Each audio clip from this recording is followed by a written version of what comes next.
चाहे कितना ही अभागा मनुष्य हो, ब्रह्मा मुहूर्त में कर दो यह काम, जो चाहोगे वह मिलेगा। एक समय की बात है जब माता पार्वती ने भगवान शिव से पूछा, हे स्वामी, मैंने देखा है कि चाहे कितना ही अभागा मनुष्य हो, अगर वह सुबह के समय ब्रह्मा मुहूर्त में उठता है तो वह बहुत सुखी रहता है, ऐसा क्यों है? मुझे ब्रह्मा मुहूर्त का रहस्य बताइए।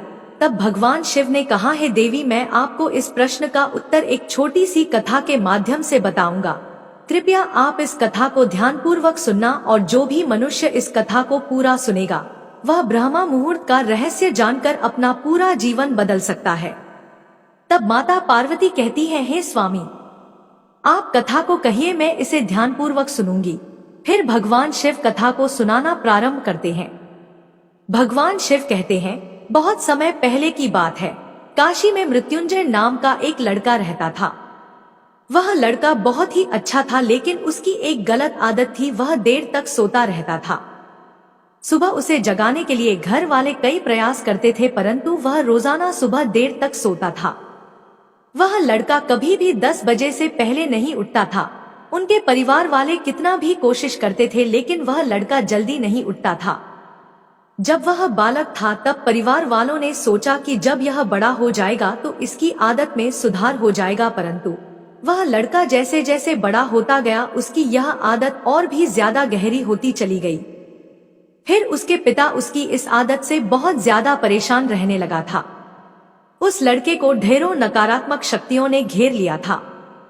अगर कोई इस बालक को कुछ कहता तो वह सभी को पलटकर जवाब देता था और दिन भर उदास रहता था। इसका असर उसके स्वास्थ्य पर भी पड़ रहा था। जब उस लड़के को यह पता लगा कि उसके सारे मित्र सफलता को प्राप्त कर चुके हैं, तब वह और भी ज्यादा चिंतित हो गया और ईश्वर को कोसने लगा।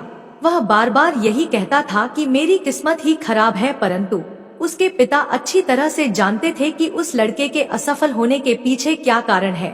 फिर भगवान शिव ने कहा, हे देवी, एक दिन की बात है, उसके पिता को किसी सन्यासी के बारे में पता चला तो तुरंत वह अपने बेटे की समस्या को लेकर उस सन्यासी के पास जा पहुँचे।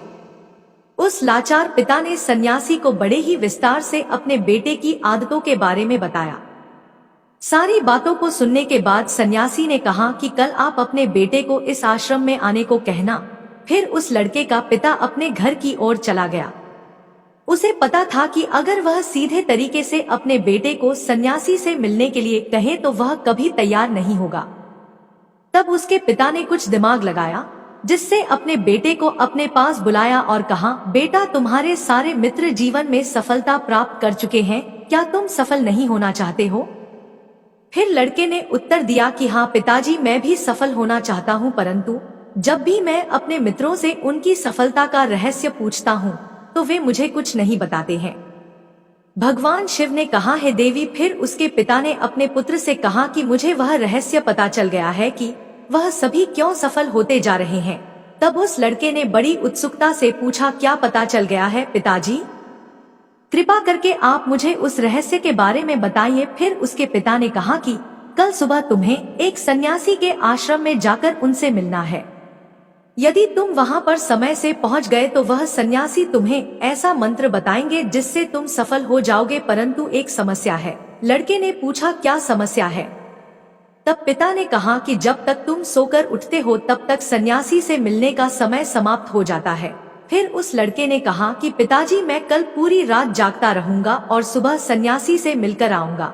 फिर उसके पिता ने कहा कि ठीक है, तुम वहां जाकर उस सन्यासी की आज्ञा को मानना। पिता की बात सुनकर वह लड़का बहुत अधिक खुश हुआ। जीवन में पहली बार रात्रि में वह जागता रहा, परंतु थोड़े ही समय में उसे नींद आ गई और वह सो गया। अगली सुबह जब वह उठा तो उसे पता चला कि सन्यासी से मिलने का समय समाप्त हो चुका था। उसके पिता ने लड़के की तरफ देखा और कहा कि तुम जीवन में कभी सफल नहीं हो पाओगे, जाओ और जाकर सो जाओ। पिता की यह बात सुनकर उस लड़के को बहुत दुख हुआ। उसने मन ही मन स्वयं को चुनौती दी कि कल सुबह वह सन्यासी से मिलने अवश्य जाएगा। उसने अपने पैर में एक छोटा सा घाव बना लिया जिससे उसके पैर में दर्द हो। उस रात दर्द के कारण उसे नींद नहीं आई और वह पहली बार सूर्योदय से पहले उठा था। वह तुरंत ही तैयार होकर सन्यासी से मिलने के लिए चला गया। लड़का जैसे ही सन्यासी के आश्रम में पहुंचा तो वहां पर उसने देखा कि सन्यासी और उसके सभी शिष्य ध्यान लगाकर बैठे हुए थे। जब ध्यान का समय समाप्त हुआ तब लड़का उस सन्यासी के पास पहुंचा और उन्हें प्रणाम करते हुए बोला कि गुरुदेव, आपके पास कोई ऐसा मंत्र है क्या जिससे मैं सफल हो सकता हूँ? कृपया करके मुझे वह मंत्र बताइए। मैं भी अपने मित्रों के समान सफल होना चाहता हूँ और अच्छा जीवन जीना चाहता हूँ। भगवान शिव ने माता पार्वती से कहा, हे देवी। फिर सन्यासी मुस्कुराए और बोले, अच्छा तो तुम वही बालक हो। तुम्हारे पिताजी मुझसे मिलने आए थे और उन्होंने तुम्हारे विषय में मुझे सब कुछ बता दिया था। मैं तुम्हें वह मंत्र अवश्य बता देता, परंतु। लड़के ने जैसे ही परंतु शब्द सुना तो लड़का घबरा गया। उसने पूछा, परंतु क्या गुरुदेव? तब सन्यासी बोले कि मैं तुम्हें वह मंत्र अवश्य बताऊंगा, परंतु अगले 21 दिनों तक तुम्हें मेरी आज्ञा माननी होगी।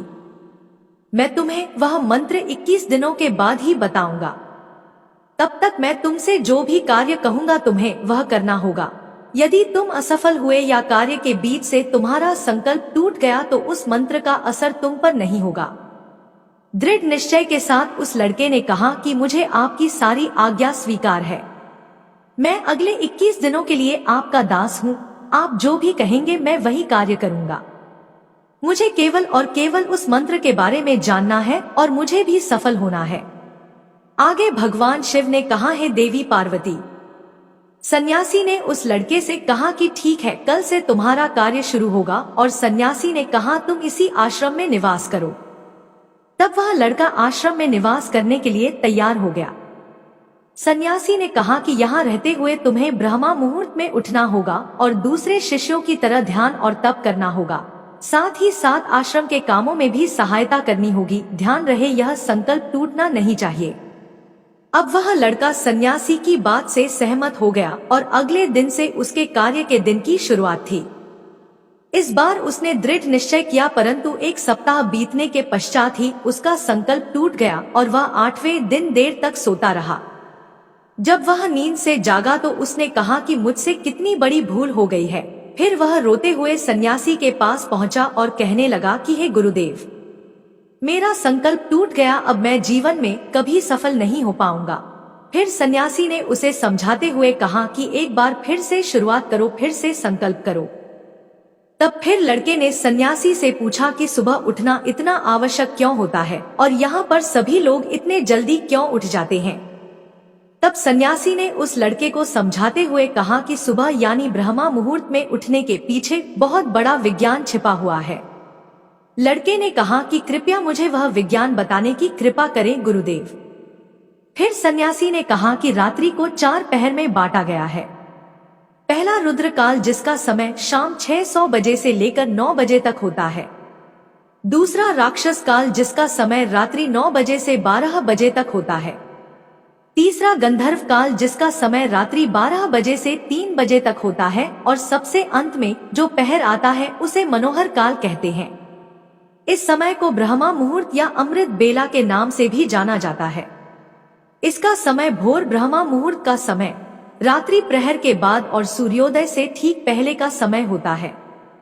सुबह करीब 3 बजे के बाद से लेकर 5 बजे के बीच तक के समय को ब्रह्मा मुहूर्त कहा जाता है।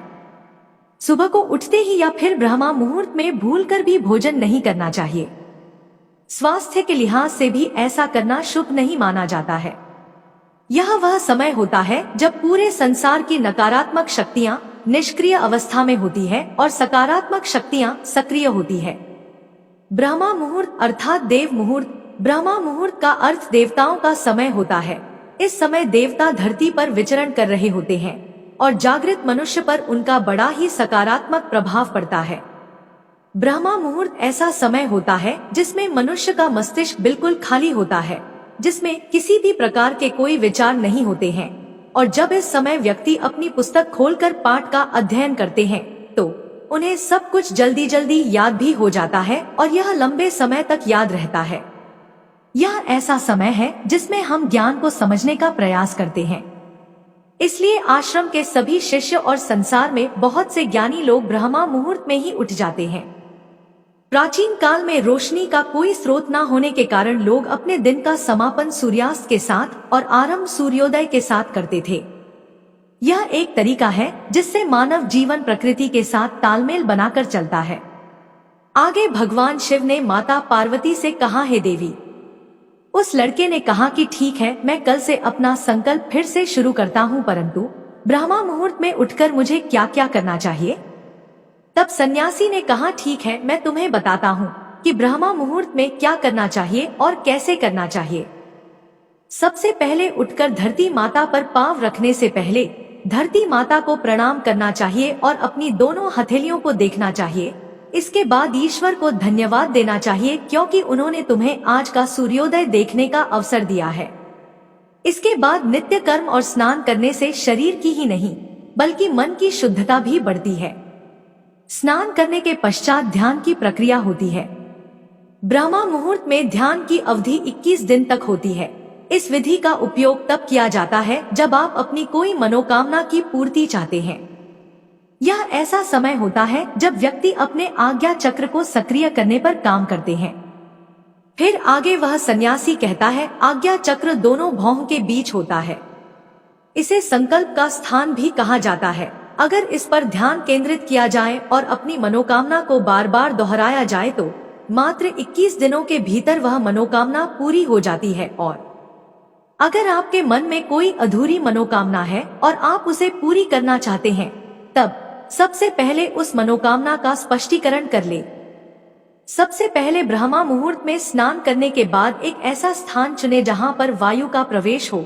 ध्यान में शुद्ध प्राण वायु का होना आवश्यक होता है।